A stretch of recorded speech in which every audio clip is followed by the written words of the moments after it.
اللہ الرحمن الرحیم والذین اور وہ لوگ یؤمنون جو ایمان لاتے ہیں بما انزل الیک اس چیز پر جو نازل کی گئی آپ کی طرف، وما انزل من قبلک اور ان چیزوں پر جو نازل کی گئی آپ سے پہلے، وبالآخرۃ اور آخرت پر، ہم یوقنون وہی یقین رکھتے ہیں۔ متقین کی ایک اور صفت بیان فرمائی کہ یہ لوگ اس وحی پر بھی ایمان لاتے ہیں جو آپ پر نازل کی گئی، اور ان کتابوں اور ان صحیفوں پر بھی ایمان لاتے ہیں جو آپ سے پہلے انبیاء پر نازل کی گئیں، جیسے حضرت موسیٰ علیہ السلام، حضرت عیسیٰ علیہ السلام اور دیگر انبیاء پر جو وحی نازل ہوئی اس پر بھی وہ یقین رکھتے ہیں، وہ ایمان لاتے ہیں۔ متقین کی ایک اور صفت ہے کہ یہ ایسے لوگ ہیں جو آپ پر نازل کردہ وحی پر بھی ایمان لاتے ہیں اور اس وحی پر بھی ایمان لاتے ہیں جو آپ سے پہلے انبیاء پر نازل کی گئی، یعنی حضرت موسیٰ علیہ السلام، حضرت عیسیٰ علیہ السلام اور دیگر انبیاء پر جو کچھ نازل ہوا اس پر بھی ایمان لاتے ہیں۔ اس آیت میں اس بات کی طرف اشارہ ہے کہ حضور صلی اللہ علیہ وسلم آخری پیغمبر ہیں، آپ کے بعد کوئی نبی نہیں آئے گا، کیونکہ اتنا فرما دیا کہ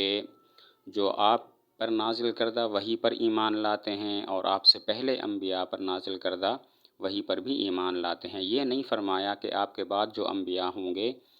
ان پر بھی وہ ایمان لائیں گے، تو اس سے معلوم ہوا کہ آپ کے بعد کوئی نبی نہیں آئے گا۔ اس آیت میں اشارہ ہے کہ نبوت حضور صلی اللہ علیہ وسلم پر ختم ہو گئی، آپ کے بعد کوئی نبی نہیں آئے گا، اس لیے کہ یہ تو ارشاد فرمایا کہ آپ کی اوپر جو نازل کی گئی وحی ہے اس پر ایمان لاتے ہیں، اور پچھلے انبیاء پر جو وحی نازل کی گئی تھی اس پر بھی ایمان لاتے ہیں، لیکن یہ نہیں فرمایا کہ آپ کے بعد جو انبیاء آئیں گے ان پر اور ان کی وحی پر بھی ایمان لائیں گے۔ معلوم ہوا کہ حضور صلی اللہ علیہ وسلم پر نبوت ختم ہو گئی ہے۔ وبالآخرۃ ہم یوقنون، یہ متقین آخرت پر یقین رکھتے ہیں۔ آخرت سے مراد وہ زندگی ہے جو مرنے کے بعد ہوگی اور ہمیشہ ہمیشہ کے لیے ہوگی، اس کے بارے میں یقین رکھتے ہیں کہ اللہ تعالیٰ جزا اور سزا دیں گے۔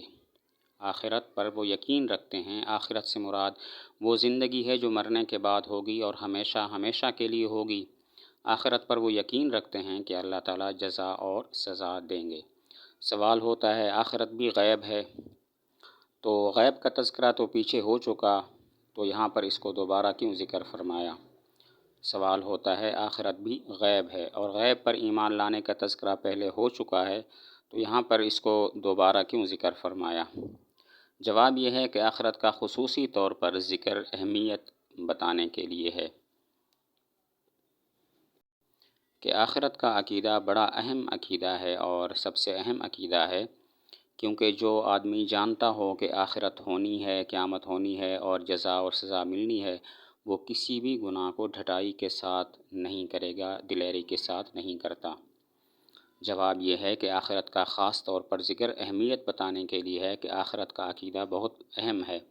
جو بھی آخرت پر یقین رکھتا ہے وہ کبھی بھی کسی گناہ کو، کسی جرم کو ڈھٹائی اور دلیری کے ساتھ نہیں کرے گا۔ باقی وبالآخرۃ ہم یوقنون، اس میں ہم کا مقدم کرنا اس بات کی طرف بھی اشارہ ہے کہ ہم یوقنون، وہ آخرت پر وہی یقین رکھتے ہیں۔